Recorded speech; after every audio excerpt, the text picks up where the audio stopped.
a lot of people forget as well is with inflation and the devaluation of money, assets keep going up. The property cycle always goes with the economy. We'll talk about 2008. Everyone's scared, but if you remember, whoever take that risk, they reap in that rewards. Our first property that I bought in Bundaberg is 285 and now worth like 600, and it still pay for itself. The rent keep going up. It's the rental crisis right now. It's still happening.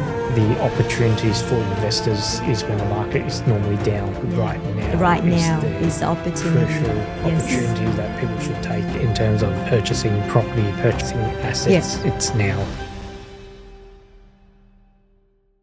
Hey everyone, welcome back to another episode of Elevate with Vic and Juls. So we've created this podcast to showcase our journey through entrepreneurship, as well as having multiple businesses, 2 kids under 3, and all of the raw stories behind it. Now that we've done 1 season of just us on the microphone, we've decided to invite some friends to season 2 who are all incredible entrepreneurs, and they will be joining us on the couch to share their journey and their learnings along the way, and we think you're going to love it. So if you like what you're hearing, make sure that you like us, follow us, as well as share us to your friends and family so we can continue to grow and do what we do. Thanks everyone. Hey everyone, and welcome back to another episode of Elevate with Vic and Juls. And today we have our amazing friends Andy and Thao. Welcome. Hi, thank you guys. Thanks for having us. Thanks for having us. Thank you for joining us. We're so excited to have a chat. I think we've had the pleasure of knowing Andy for quite some time now. Many, many years, it feels like. Yes. But Been a while. we've always heard about the amazing wife, and that is Thao. So nice to finally meet you and actually get to catch up and unpack all things parenting, life, business. Yep. So first question for the audience to get to know you guys. Who's Andy and who's Thao? I'll let Thao go first. Yeah. She's the boss. We always joke. Who is Thao? Good answer. Good one, Andy. She is the boss.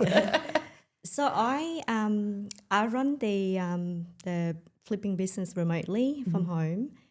At the moment, I'm just running my own projects. Pretty much just use investors' monies, and I just run it with a few projects. Now that I started over 2 years now, started early 2024, running this business, and so far I've done 12 projects and learn a lot and have a lot of challenge and enjoy the business and like pretty much working from home, which we always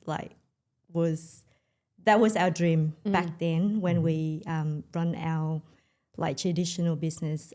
Used to run a Tesla news agency, and we had it for 6 years.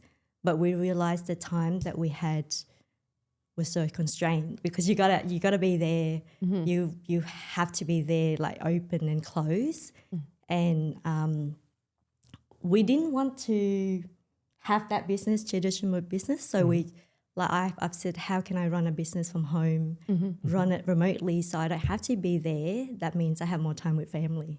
So that was our goal back then, and now I'm running it, and it's just amazing to see. Living the dream. Living the dream. Yeah. Do you want to give them some stats on what you've done, Mo?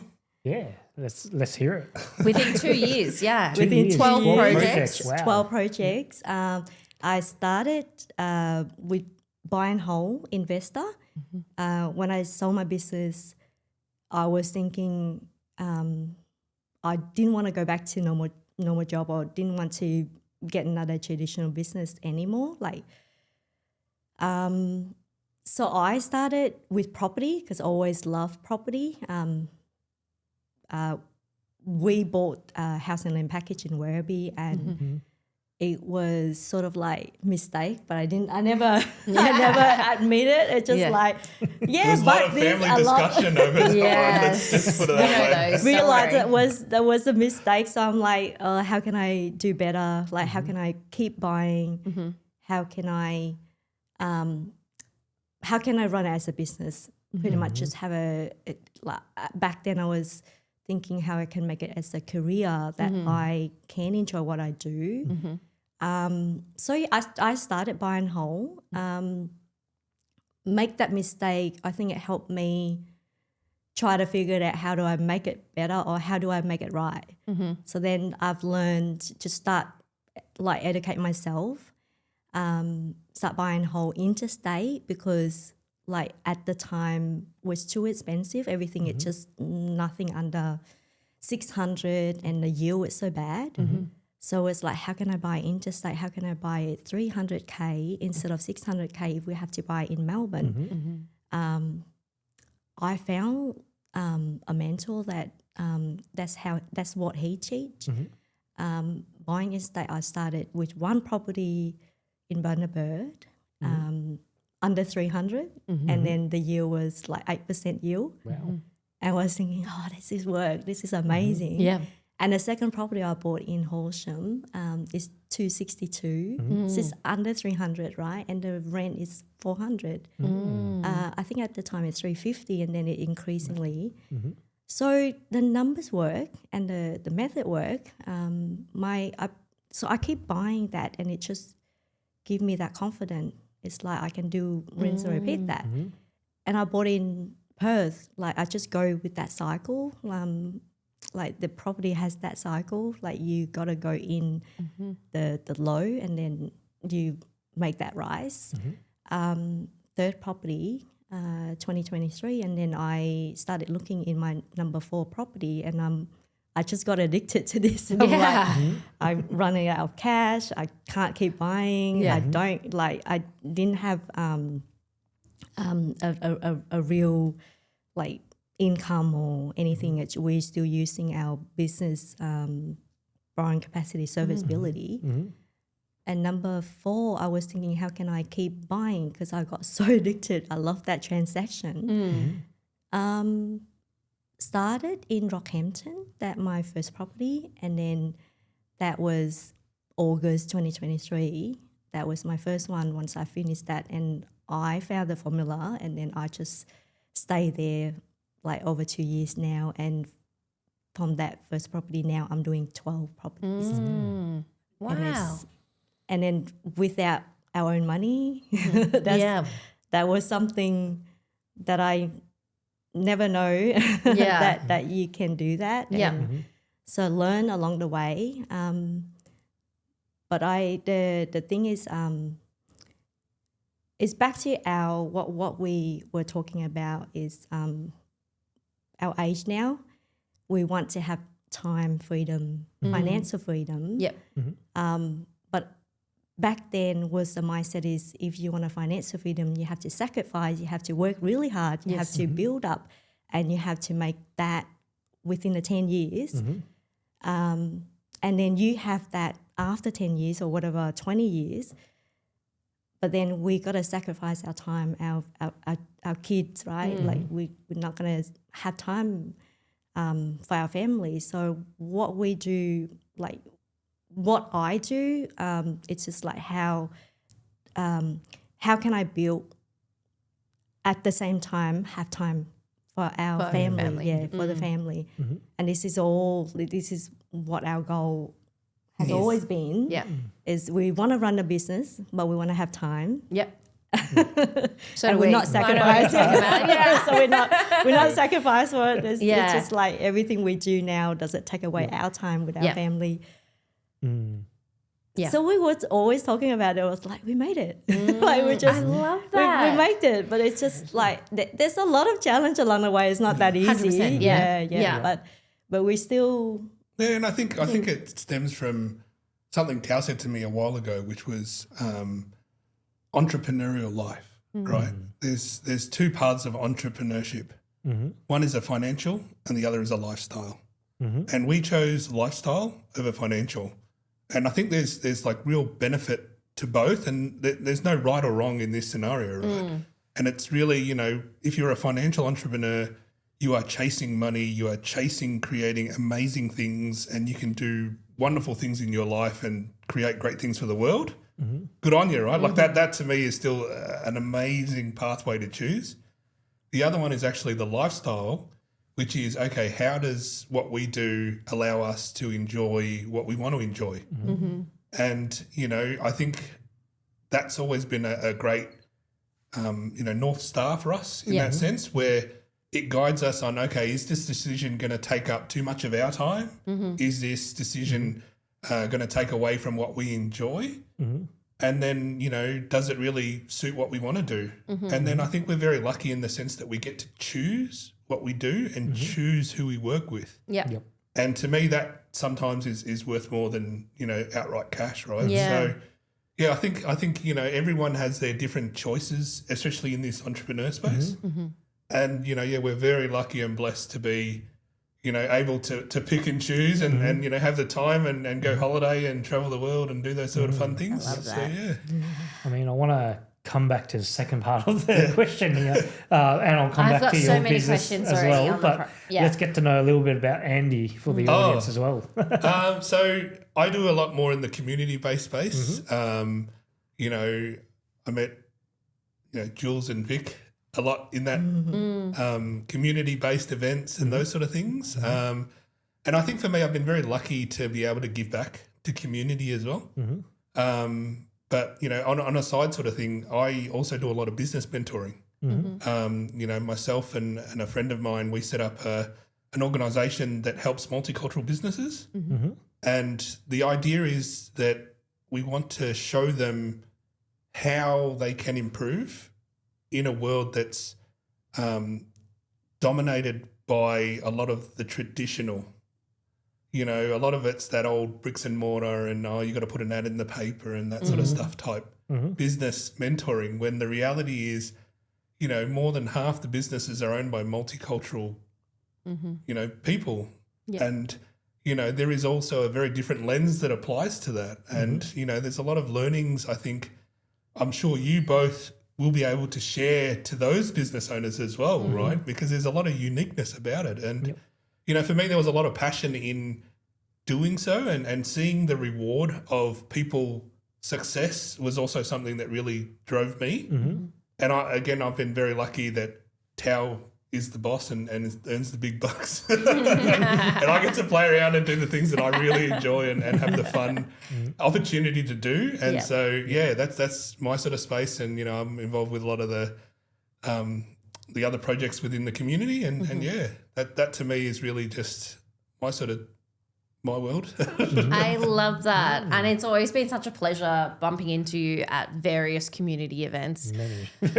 Many, like almost like guaranteed. We were like Andy will be there for sure. And also it's like your commitment to your time and also being on boards and so many different things that you're on. So. And willingness to give, I think, is such a beautiful quality about you as an individual as well. And that obviously can only happen when there's a couple like you guys working together for that. And I think it's one of those things where we talked about this yesterday when we looked at the questions, right? We were thinking, how are we going to answer, one of the questions where you're saying, how do you guys set goals or targets or that sort of stuff, right? But I think for us is, we set our family goal first and then everything else works towards that. And if the family goal is ahead of everything else, then it doesn't matter what you do, it guides you in whatever it is that does behind the scenes. Yeah. Yep. And for us, it's worked incredibly well. And I think, we're very lucky and blessed again, to have that opportunity to really live out this dream, I can't tell you how lucky I feel and I am to be able to go and say, hey, I play golf every week, one day a week. And, go practice golf most mornings and, all that sort of stuff. Yeah. It's just absolutely incredible. And to see Thao in her element as well. She recently did another interview as well. And I was just blown away at how far she's grown. And to me, I was like, whoa. In a couple of years to see how far she's progressed from, just a little bricks and mortar news agent in East Bentley. Yeah. So big shout out to the East Bentley community out there. but it was just a small little Tatslotto news agent. Yeah. It sort of just got by, ticked over, and that was really it, right? But, what we kind of do now has been incredibly life-changing. I can't tell you guys, the amount of messages that Thao gets as well on, how much she's inspired people and, how much it's shown people that what's possible. And I think that's I guess a testament to the the grit and determination she's had to prove. I love that. Yeah. So, yeah. And I love that there's always so much love and respect for Thao. Like, even though we haven't met you yet, but I've seen posts, I've seen conversations, so we know and we've heard about you a lot. Conversations that Andy always talks about you very positively. Yeah. Very And it's positive things. It's very sweet. It's I expect really- the same, okay? So you know. I know you do. Let's unpack that, because you obviously, what you're sharing with us now, you sound like you are living the dream, which is aspirational for a lot of people who are entering the business world. But at the same time, what amazes me is it happened pretty quickly, it seems. So it hasn't happened, like, it's not like you're sitting here going, hey, I've been doing this for 20 years. So tell us maybe from the beginning of the mistake, quote unquote, this property that you bought in Werribee. Tell us, what was the mistake about that? Because there's a lot of people who buy, you know, house and land packages. And what was the mistake that then made you go, actually, I've got to fix it, as you say? So with that one, we've learned probably when we're starting, like, finish the build, and by the time we finished the build, we realized that we were promised that we get a certain rent to return, but when we start leasing it out, like, we didn't get that return. The reality is very different from what they promise. You know, and we've learnt now that there's a lot of real red flags in this space. Yeah. So when they start saying rental guarantee or That's a such red and flag. such, It's not a guarantee. No, like all this stuff is just, you know, pie in the sky stuff. Yeah. So, you know, that's I guess that was where you know, the challenges lie. And I guess for me, I've always had this sixth sense, and I always like, I don't know if this is right. And Tao's like, no, I want to learn about property. I want to. So you went and did it anyway. Yeah. And then, you know, if you want to fast forward till today, 3 years on from, you know, 3 and a bit years or whatever it is from when we first started, I think it was a blessing in disguise. You know, you look back at it and you're like, well, if we didn't take that jump and if we didn't make the mistakes, we wouldn't have learnt and pushed ourselves to be where we are today. Yeah. 100%. And to push ourselves to where we are today, we've achieved far greater than anything we could have imagined. Yep. And, you know, like, I don't know if you want to give them some of the stats on some of the numbers, but, you know, just back to that house and land package, right? Like, it was done, it took a year and a bit to build. Yeah. We probably, like, it didn't have much capital growth. We struggled with tenants. The rent was quite low. And, you know, issue with the tenants. yeah, had like, issues with the not paying tenants and all that sort of stuff. And It's all the headache that like never happened to us before until then, Yeah. and we realized that, hang on a second, then what would happen before we didn't know until now. Then if I want to keep buying or keep building up this portfolio, like, I have to do something different. Yes. So then I start looking for people that done what I want to do. How do these people build 10 properties portfolio? How do they do that? What income they have to get to that level? So learning that I've started with like PK Gupta. He's has a course that he talk about positive cash flow and in regional area. We didn't know how. Like, it just, I remember when I started that course, he was like, he got a sixth sense and like, it doesn't sound right. Like, it's too good to be true. Sound a bit cultish. Like, you know, courses. like that you always err on the side of caution. And especially growing up, you always worry about that, right? And, you know, just a quick shout out to PK if you're watching that. You know, I was one of those husbands that didn't believe, but, you know, it quickly Thao showed me to be humble and, you know, just believe in her. And I always joke, you know, PK puts a lot of posts up online as well, right? And I always joke about, you know, if you need an example of what a husband shouldn't do. How to convince your partner. How to convince your partner. You know, look at me and look at Tao's success. And, you know, that's kind of where it is. But I think at the time, and look back to my journey now since 2022 when I started, I think I didn't know how, but I just have that trust, and I just put faith in I can do this. So I'm glad that I did that because I didn't know if that was legit or not. I didn't know if it was a scam or not. But I did it anyway. And from doing that, I think that was a mindset I take away. I do that with all my with my own journey now. If I take on something that uncertainty you don't know, but you just do it anyway, and then you figure it out, and then you solve that problems along the way, rather than just wait on the sideline and then like don't know. Oh, I don't know if that's legit. I don't know, and then not doing anything. I think the opportunity cost is not doing anything. Yes. So I think that's.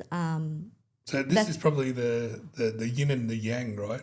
Thao is an action taker, a very, very high risk taker. I'm probably the opposite, where I think things through a lot more. Yeah. And I'm someone that's probably a lot more slow and steady, if you want to call it that, and that sometimes really pisses Thao. That's so funny. Does that not sound familiar? That's what the I'm a quite high risk taker here, to be honest. I know, but I'm usually like the delusional one that's like, let's go. Your ideas can be delusional at times, so like, you know, we make decisions together, and that's how couples really work, right? I mean, for those who don't fully understand what business you're in, because obviously you're purchasing property and then you're effectively flipping it, and then now you're using investors' money. Can you just unpack that a little bit more? What is the business model? I probably think there's two parts to it. So property is the umbrella. Underneath the umbrella, there's one which is the buy and hold, which is the investment side. So that's one that you go and you buy and you wait for capital growth. Then there's one which is the flipping or the renovating side, which is you buy something that's needs a lot of work. You do the work to it, improve it, bring the equity or value up. Then you sell it. Yeah. So there's two sort of different streams. Thao's actually found a very interesting middle ground where she combines sort of the two strategies. And there's a thing, because we do a lot of stuff in America, and we had the trip last year to America was part of that. And you know, Thao's been on podcasts in America and a couple of shows and that sort of stuff. And some of her idols are all American. But yeah, she can tell you about a strategy called Burr as well, and that's always been her passion from day one. And I'm like, how do I make it? It's just a term that American use. Like we do it similar thing here, but we just don't call it, or we don't have a name for it. It's pretty much because I started buying whole, and after that 3 property, I was like, I can't buy anymore. I run out of the deposit. You need at least 20%, right? And then how can you keep buying?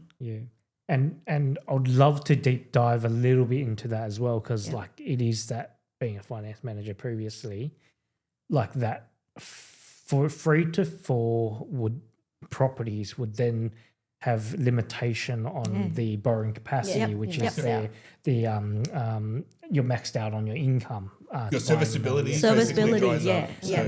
So if you can explain the that cash even flow, further. No, I was in the same position, and most of the people I see now, you cap like you're up to that ceiling. Is like is no way that I can borrow anymore because the cash flow is going to be constrained, and then you don't have enough deposit until you have to wait another year for the capital growth, and then you take that out, and then you start buying it again. But at the time, I'm like, no, I don't want to wait. It's too long for me. It's just like I'm impatient, and then he's always laugh about it because I'm very impatient. Like I don't walk. I just like you want to run. Quick. I want to run. I want to quick. But then it's the same mentality. It's just like, how can I run? How can I keep doing this without waiting for so long? Because I'm like I'm 40s now. I just don't want to wait another 10 years to where. That's the traditional, right? Is you buy something, you wait 10 years, it sort of kind of grows a couple 100,000. Then you can take that equity out and then buy your next one. Yes.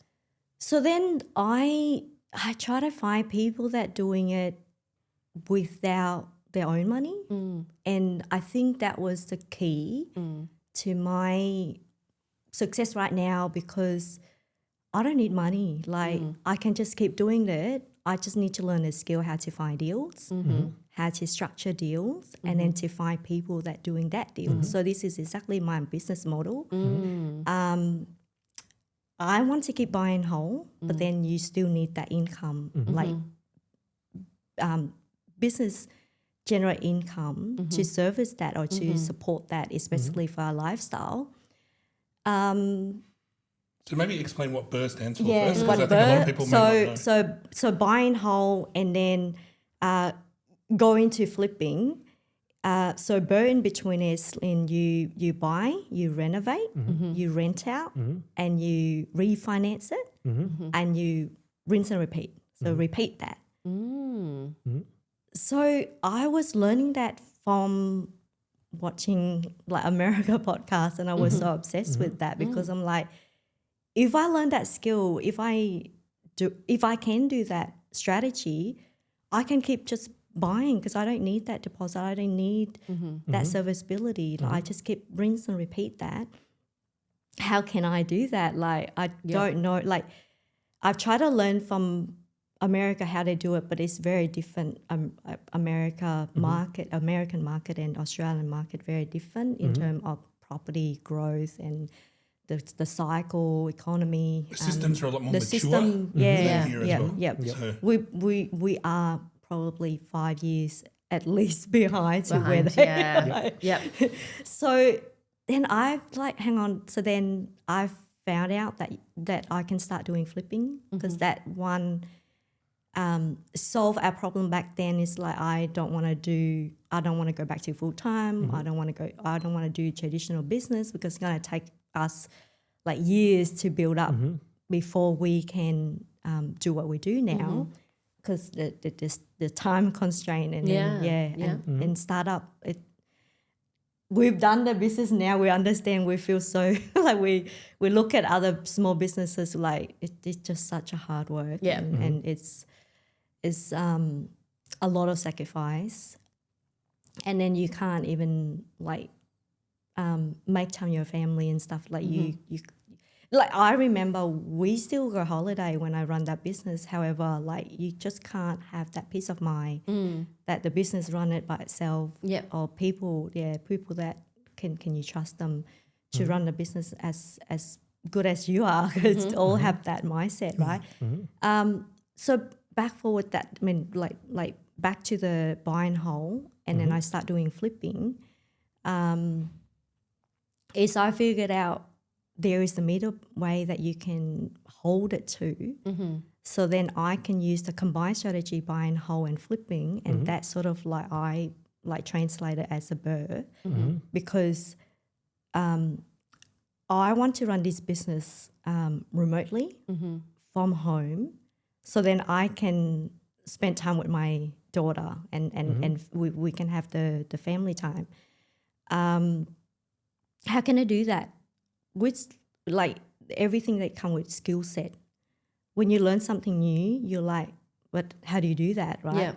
So then I find the community and the network that doing the same thing.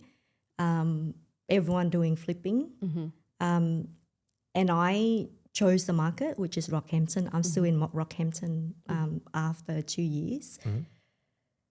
I find there is you can buy under market. Like I give, for example, one of our deal. We started there 2023 and I bought it 250. We spent roughly about 110K on renovations and all cost, holding and everything is roughly about 365. And then we rent it out for 500. Or 550, 550. Roughly, like I work out roughly about 7% yield. And I refinance it for 320. So it pretty much at the time, the rent pay for itself, like pay for the interest. And I'm thinking like, how can I keep doing the same thing? Like I can rinse and repeat that, and I could keep building up. So I guess for people that probably still haven't got the clear picture, the deal was all in was 365. So renovation by every other cost. We were able to draw out 320 refinance it. Yeah, so what was left in there was only 45,000 of our money that was still sitting in the property. Yep. The property continues to grow, Yeah. and the rent is beyond what the repayments are. So essentially, it pays for itself. Yeah. And it pays down on the principal anyway. So Wow. Thank you for explaining that. I mean, we're in the property game, definitely not in the capacity of what you're doing too, but that makes a lot of sense. But with a positively geared property in terms of taxes and all that, how does it affect you in that sense? Yeah, good question. So that let's preface that. Please talk to your accountant. disclaimer. This is exactly our experience. This is our take on it. You can explain that. If Yep. I think you're better to talk through the company and whatnot. So from that property, we held it for another year because at the time I used that for my flipping strategy, and like the numbers work in that market, and the price range work in that market in terms of if I buy that under and then rent it out and get positive cash flow, and then I can rinse and repeat that. So I decided not selling it. I held it because I want to test out that burst strategy. Fast forward, like at the time, I could sell it for $450. I could make the decent profit margin, like 15%. That's usually we aiming. Like if we get 10 or we get less than 10, if anything go wrong. After a year, that property grew another 100K. Like, and I'm thinking,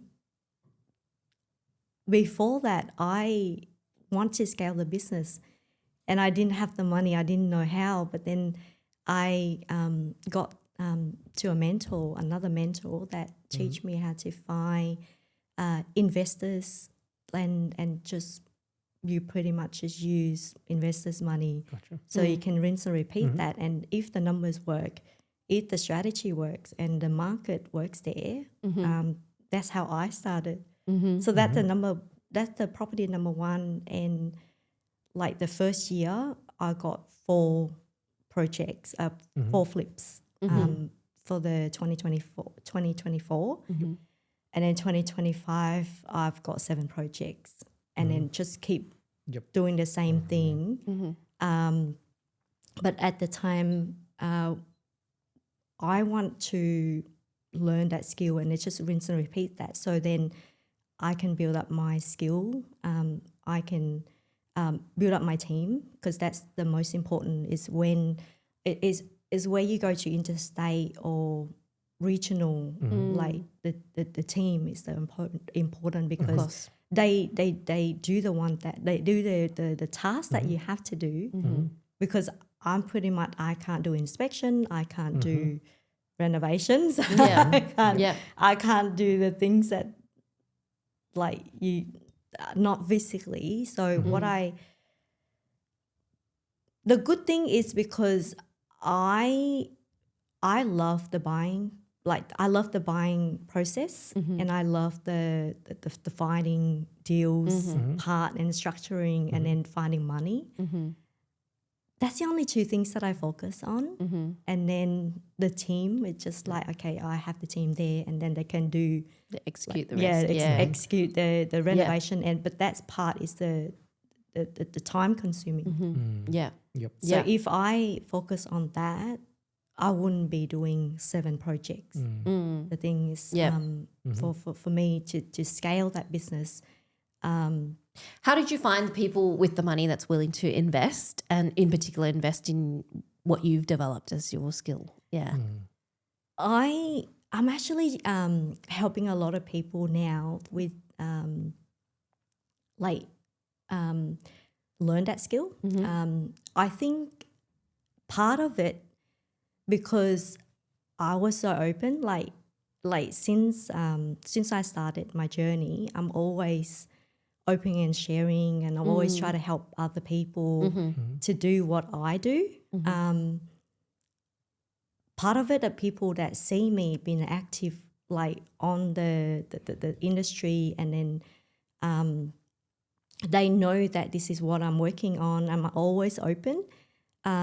They've seen me probably a year. They've been following me probably a year or 2 years.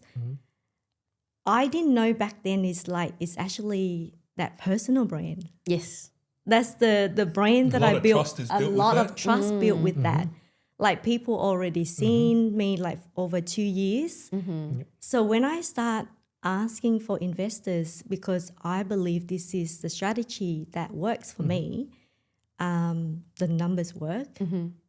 I'm so confident with my numbers, and because I think it's just I proved that I've done it.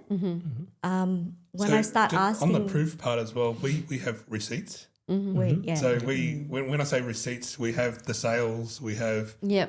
actual projects completed. Yes. Yeah. Not just estimated, not just valuations, not just guesses. Yeah. And so I think that helps build that brand reputation as well, to say, hang on, we know what we're doing, Yeah. and people trust us because they've seen the results. It's not just a projection. Yes. It's not just a guess. It's Yep. actually sold prices. Yep. So once you have concrete receipts like that, I think it's very difficult for people then to question, are you actually skilled at what you do? And I think it helps build that trust behind people very easily coming behind Thao to support any of her projects. If something comes up, she'll make a couple of calls and she can bring together a couple mil pretty quickly. It's one of those things that's incredible. and I think testament to our money partners and investors and that cohort that trust us with their money. I think Tao's built a very strong relationship with them on transparency, communication. We've been very open and honest about it as well, and everything's very clear. And anyone that's dealt or done business with us has always come back and said, when's the next one? When can we jump on the next project? Yeah. Yeah. And so from there, it just snowballs and keeps growing and growing. And we're very grateful for our partners. So So at the point when the flip has completed, you guys would normally sell the property and then return the profits back to the investors. And I guess like in terms of structuring how this process works, is it like a separated company that holds the asset or gotcha. We run everything under our Thao Flips company, and I think part of it is not like understand our numbers. We present the deal that it just make it safe investment for investors. We have the security like first mortgage and second mortgage, so then if anything goes wrong, they can pretty much take the house, right? So the key thing is, I think it's part of me is try to educate them as well, is the market. Like this is a market is growing and the positive cash flow help us gives us more options. Give us more options, a peace of mind. If things gone wrong, like things always go wrong, and I always talk about is flipping is renovation. You always have budget blowout. You always have the resale price. Like you can predict, like you can run your numbers, comparable sales. It's off a flat price, but then what if the markets change? Like interest rate going up right now, is everything slowed down? The market is. It's not as hot as last year, because Rockhampton, I remember sold 9 projects right now for last 2 years. Some projects like gone unconditional just within a few days, and it was pretty hot. You list it, and then a few days it's already unconditional. So that's how and quick we got it was. like 8 offers on the table just after a few days of the opens, and then the last year was a bit slower, so you're not going to have the market that is super hot that it can go that fast. So we need to pivot that, and things like that. I think we've learned is how can we protect investors' money if things doesn't go as planned. Yeah. So that's the first thing that we like. I always have exit B, plan B, if things doesn't go like the way that we wanted it. How can I still protect the investors? How can I? So the BRRRR strategy is actually one of I think for me is a game changer for us, as in it's not so risky and things like even the market right now. We have one property that we didn't sell it for the price that we wanted, instead of have to sell it like with the low price that we not going to make money on it, but we just decided to hold it. We still be able to refinance it, rent it out with like the decent yield, and then take the money back and return to our investors with their interests.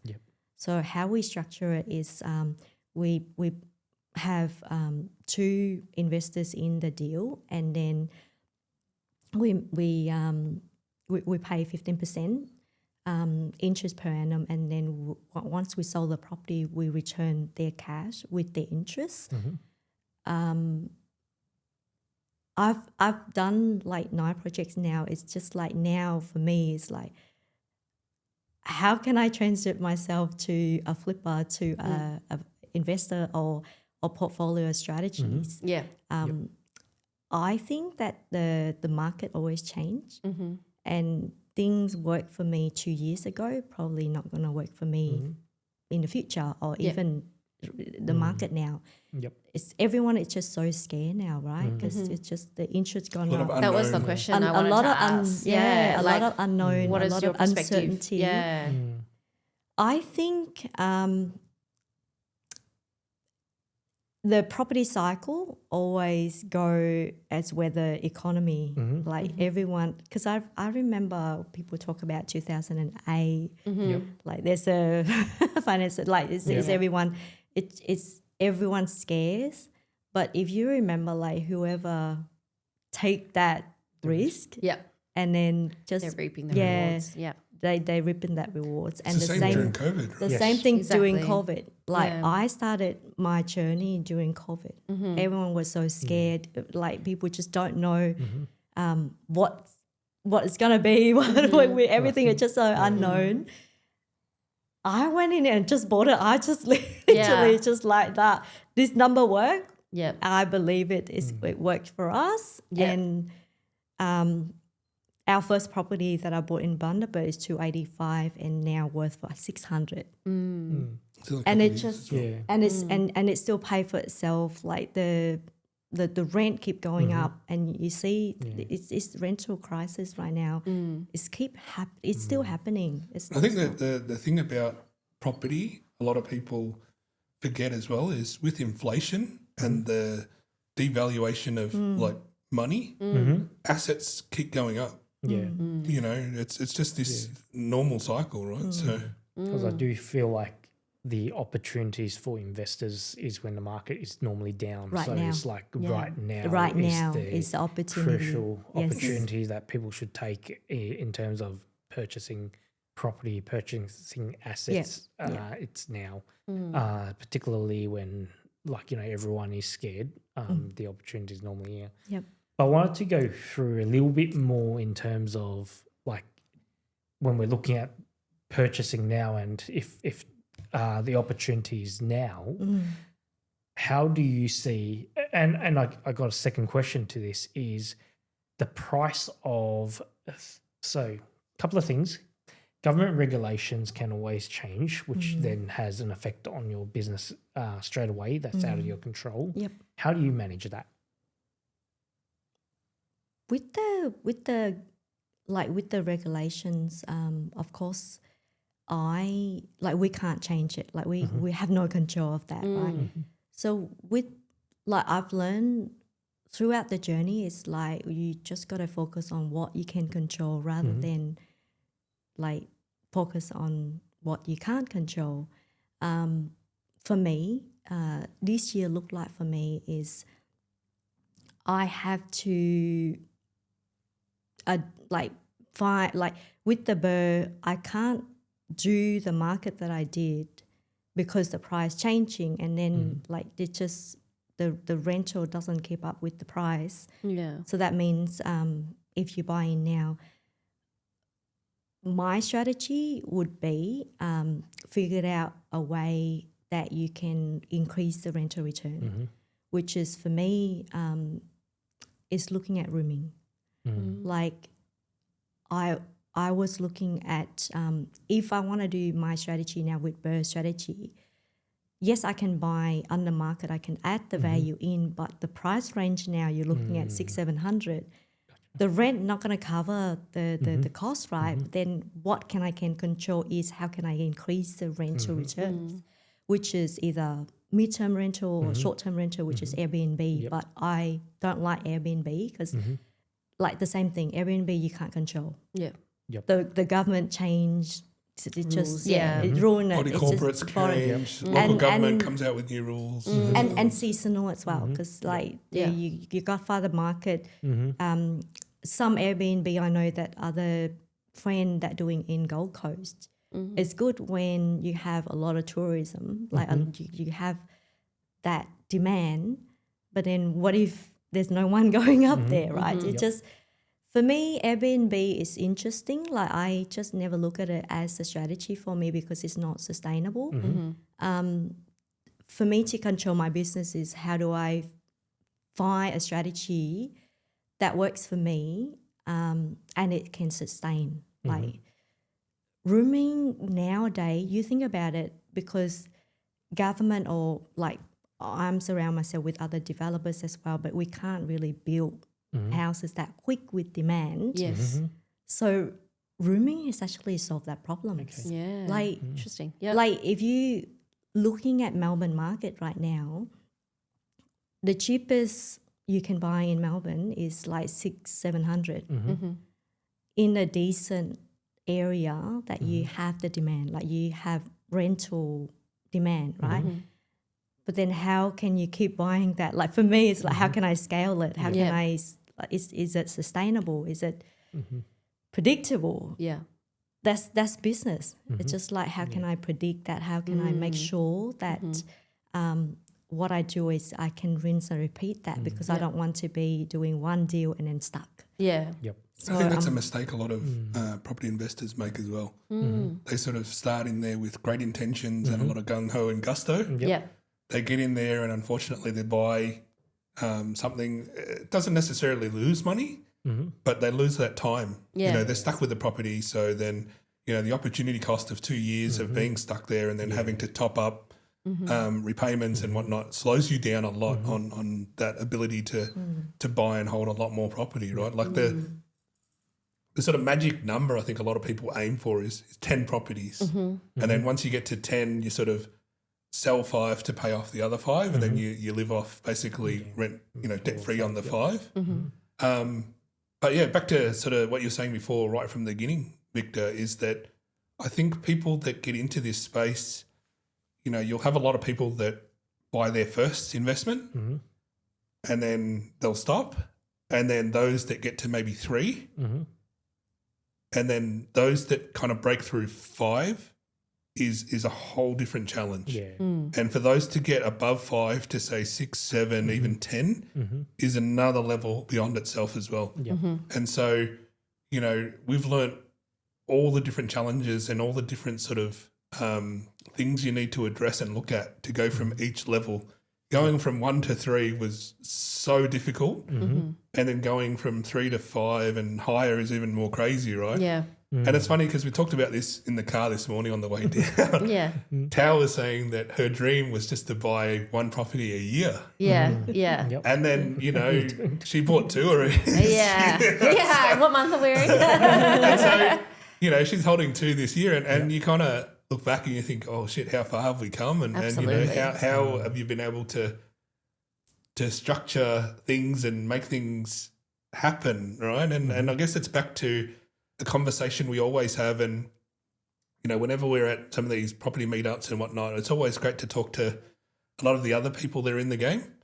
And, you know, for us, the biggest game changer is always about mindset, you know, and I think with any business as well, that mindset shift is the one that's going to be the differentiating factor on being able to achieve something great or being stuck at where you are. And, you know, a lot of people look at us and say, oh my God, how do you do, you know, the 12 deals in the 2 years from Melbourne? Like they're all in Rockhampton, right? So it's central Queensland. And so for us, you know, it's really that mindset shift of how you operate. Yep. And you know, a lot of that is what I do in the mentoring that I do and the work that I've been involved with is around what kind of value do you offer? And then is it really efficient? You know, I know Victor likes cars and I love cars too, but say for example, me and Victor go on a trip somewhere and we see this R32 Godzilla, right? He goes to me, hey Andy, let's go buy this. We'll look at it, we'll sort of tap the door and we'll take it for a drive and give it a bit of a rev and look under the bonnet, but we'd still have to get it tested. Yeah. Like you'd have to take it to a mechanic, get them to do a proper inspection and all that sort of stuff, right? Like there's not anything that we could probably concrete sign and put our hand on heart and say, yeah, this is a good buy. And the same goes with property. You know, you're paying specialists and professionals to do a task in which we provided no additional value to anyway. And so instead of us rocking up to look at that R32 or this property, you just pay the professional, come in there and you read off the report. And so a lot of people find it very difficult to break through that barrier of, you know, how do you detach yourself from process and efficiency? And, you know, if you're not adding value, I always tell if you're not adding value, then remove yourself from that step. That's I the really biggest like that. key. So Yeah. I think that's so applicable, generally speaking, not just within property or car buying. Hope you're joking about that. Yeah. No, we're going to start up Andy and Victor's flip. Yeah. Crazy cars. Car flip. JDM I'm like, but yeah, I really like that, talking about the mindset aspect of it and that risk appetite, as you guys were saying earlier as well. And then, you know, if you're not adding value, remove yourself. I think that's a great And I tip. think it's also a good tip that, you know, when you're using the experts to actually provide you with that advice or data, like they're not basing on emotions or anything and they're just giving you the facts, which is really good because it's the facts that you need, not the emotions behind And it. that's something that we've had to learn, you know, I guess when we're looking at deals, we're looking more specifically around business deals, not so much property, but it's the same kind of mentality of like, don't get attached to the house, you know, or don't get attached to that particular deal that you're looking at and remove the emotion. You've got to look at it logically and see if it makes sense. Yeah. Let's bring it a little. I still want one more question Yeah. on this is how, like, understanding that today's market of builders costing more and renovations actually costing more as well. How do you navigate the times through the changes of money in terms of cost on these flips? I think it comes back down to the numbers and how well you manage your numbers. Yeah. And I think the flipping game, just flipping, is all about numbers. And you got to be really good at managing your numbers in the sense of, you know, some houses may have an okay toilet. You're probably better to leave it than to put 10 or 15,000 to replace the whole toilet, right? Like it adds no additional return. And so therefore you have to be very hard and strict on that sort of stuff. Okay. And, you know, we met a couple at one of our meets as well and you know, he jokingly said, Tao's the numbers girl. So it's all about the numbers. So it's that to me is the most critical part. And that is back to what Thao was saying before, is what you have in your control. You know, labour costs goes up, fuel pricing, material costs all goes up, right? But what is it that you can manage and what is it that's in your control is really just the numbers. And if you've budgeted for, you know, 50, 60K or 100K or whatever it is for your reno for your project, you have to work as closely as you can to maintain that budget. And sometimes you have to make hard decisions. You know, sometimes, like with any business you guys run, it'll be the same thing. Sometimes projects have to get cut off. Sometimes some initiatives aren't going to return and you're going to say it's a hard decision. Yes, it'd be nice to have or be fun to do. But if it's not going to return at the end of the day, that's where that decision comes in and you just got to stick to your numbers. So. I like that. Thank you for sharing. I am just keen to kind of perhaps quickly pivot to family life. Because that's part of what this podcast is all about, you know, sharing the journey of like husband and wife, doing life together, having children, and then, you know, navigating business. What I find really interesting is all the other guests we've had on the podcast is that they're all in the exact same business together, like Victor and I. But I love that you guys are kind of running your own lane. Talk us through what the dynamic is like. Like, how do you manage your schedule? How do you manage conflict? How do you manage priorities? Both business and I think life? there was a famous saying, I think it was Frank Lowe that said it. Yeah. No conflict, no interest.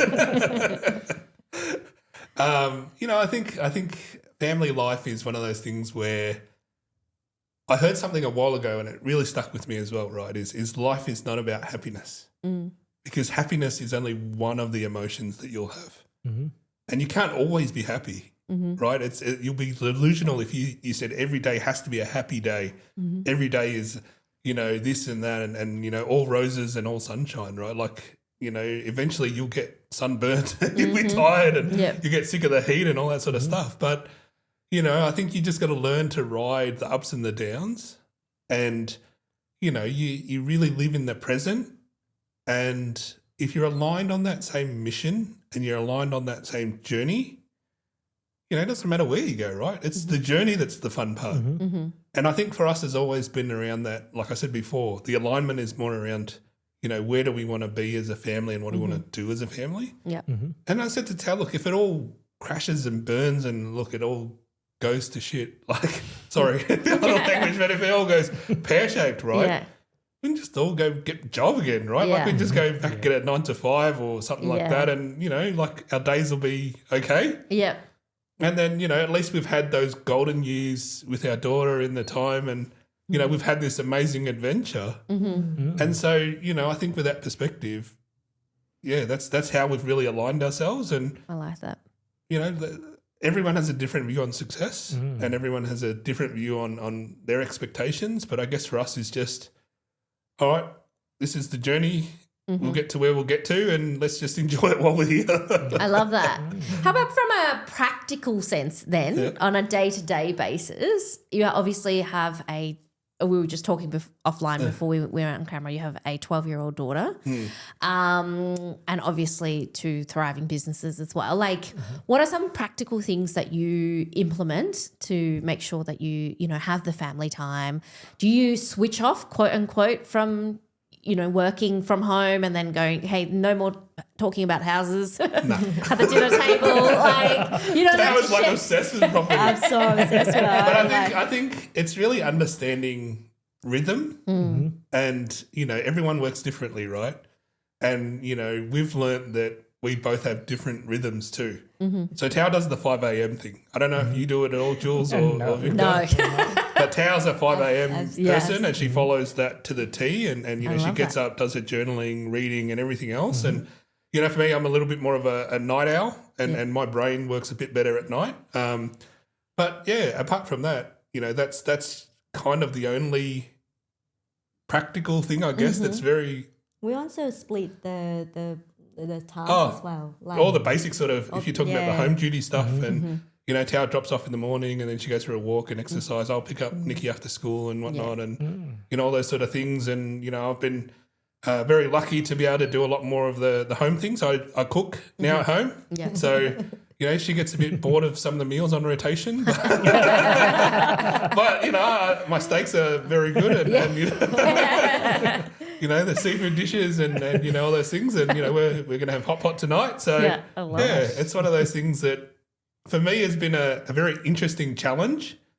And it's been really exciting to sort of support Tao to let her chase her dreams. Yeah. You know, when we were early on in our sort of marriage and you know, I was very busy with my corporate career and, you know, sort of putting the shoe on the other foot now, you really do appreciate a lot of different things. And I think the same goes with Tao. Like she appreciates a lot more things about, You know, for me, I used to like, we're eating this again. And Yeah. back in the day. And then now when I'm cooking all the meals, it's like, you eat what's made. Just be grateful there's food on the table. And then sometimes I have stress from the business, like things doesn't go right, and I'm like, oh, I can't do this. Like, so he's there and support me because he understands exactly where I'm, like where I'm coming from and what I'm going through now. So that support is important, and I think it helps us to understand each other more. Yeah. Like, I'm in his shoes back then, and now he's in my shoes back then. It's I just love like, that. Yeah. So we we sort of talk about this, and I think the key thing is we just focus on just our daily. Like we don't think ahead what's gonna be tomorrow, but we just like, okay, make something exciting today. As a family, like I focus on my business, he focus on his event, and then we love to show our daughter like this is mommy dream. I'm chasing my dream, where she can see it, and that's for example. Because what I do right now, I kept thinking like this is a great example of my daughter, because she sees that while mommy working so hard for her business, and she has this successful now. It's not just out of nowhere. Like I work day and nights. I get up at 5 a.m. so I have extra time, so then I can spend more time on myself rather than on the business, because you can get caught up with like so many tasks in the business, especially now. There's a pro and con. I remember back then I was when he had work from home, when we got locked down, COVID, and I had to go to shop, and I was thinking like, damn, I wanna work from home too. I just want. Now I'm working from home for the last 2 years. I'm like, it's not really something that I think it's a balance. Yeah. And same with family time. Like you need that balance, because Nikki now like grow up and she needs time with her friends, and she needs to learn her own things. Like sometimes you try to teach her by example rather than telling her, oh, you got to do this, you got to do that, or there's no right or wrong, because she will learn her own way from watching us working and chase our dream. Yeah. So that's something I think that what we're doing now as a family rather than individual, that's like you ask how we navigate our family time, our business time, and all that stuff. It's all come back to we have one goal, and we're working towards one. Like this is our vision. This is our family vision. It's not only I'm not looking at me on my own. We're looking at it's a whole unit. The whole unit. I love that. So everything, like if I doing anything for my business, the question we always ask, does it take away time with our family? Does it align with our goal? And it's every time it's always move us back to where we started and what future that we want to work. Yeah.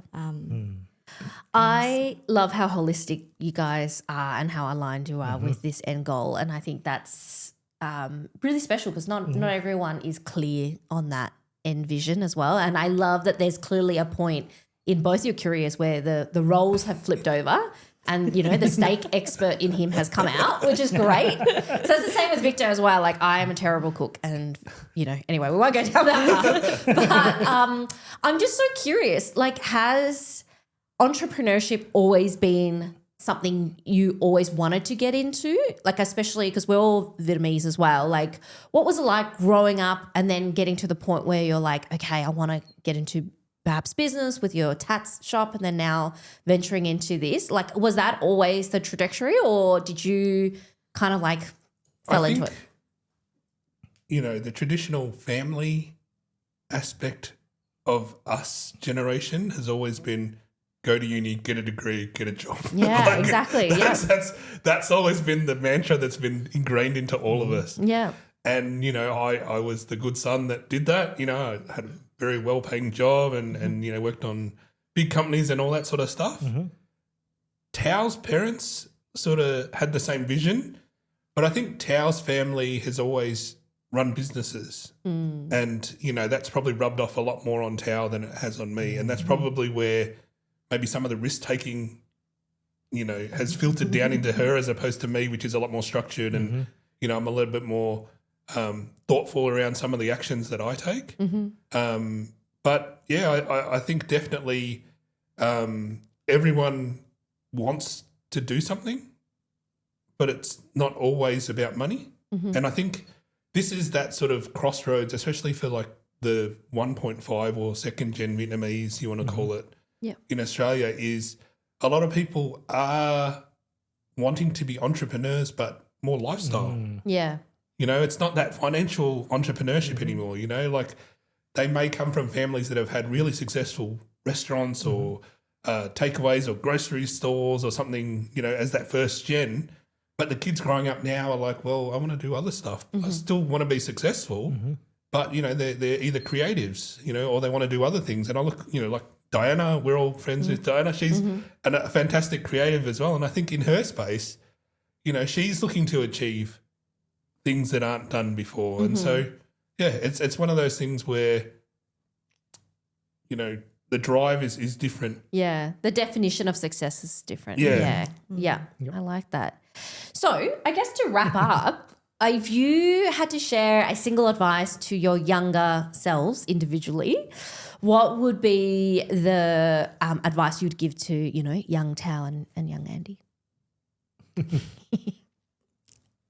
I think for me is I always have a saying in my industry, like if I have the advice to investors just starting out, is you just got to make decision what you want, and then you just keep at it and then just start it. Like if you don't start, you don't know where you're going, and just be able just to say that just do it.